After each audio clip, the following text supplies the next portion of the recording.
Il y a eu Mon amour, je ne veux pas pleurer. Je veux rire. Au fond, mon Dieu. Les écoliers et collégiens de Kourou n'ont pas souvent éclaté de rire en regardant Le Nègre a disparu. Une pièce interprétée par la compagnie Choyam et mise en scène par Lima Fabien. J'attends l'obscurité pour mieux pénétrer ton monde. Atipa, c'est un vrai document-monument, c'est-à-dire qu'il y a plein de détails. C'est une partie de l'histoire qui est écrite dans Atipa. Donc, c'est repérable. Et je me suis dit, je vais prendre, puisque c'est une création pure, je vais prendre des éléments et essayer de construire une pièce de théâtre avec, une dramaturgie avec. Mais voilà, Lina Fabien a pensé à un public trop souvent oublié, les sourds et malentendants.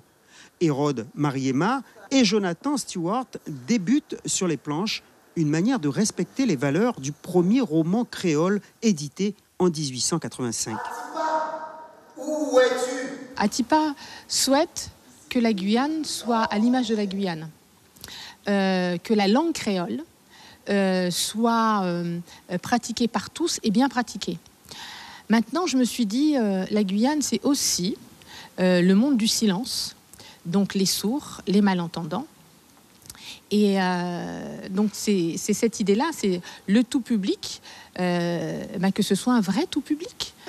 À l'issue de cette première représentation, le jeune public a été surpris et avoue avoir eu un peu de mal à s'y retrouver.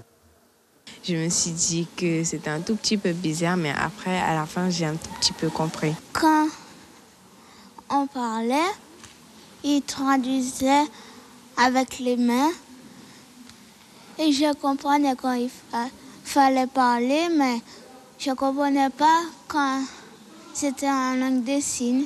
J'ai du mal à comprendre en créole, donc, mais sinon j'ai trouvé que c'était bien et que les acteurs ont bien joué. On dirait qu'on a rallumé la lumière. C'est maintenant que le travail de découverte d'Atipa peut commencer. En attendant de s'imprégner de l'œuvre d'Alfred Parépoux, les jeunes sont repartis en sachant applaudir en langue des signes. Suivez l'info sur Guyana Première, télé, radio et Internet.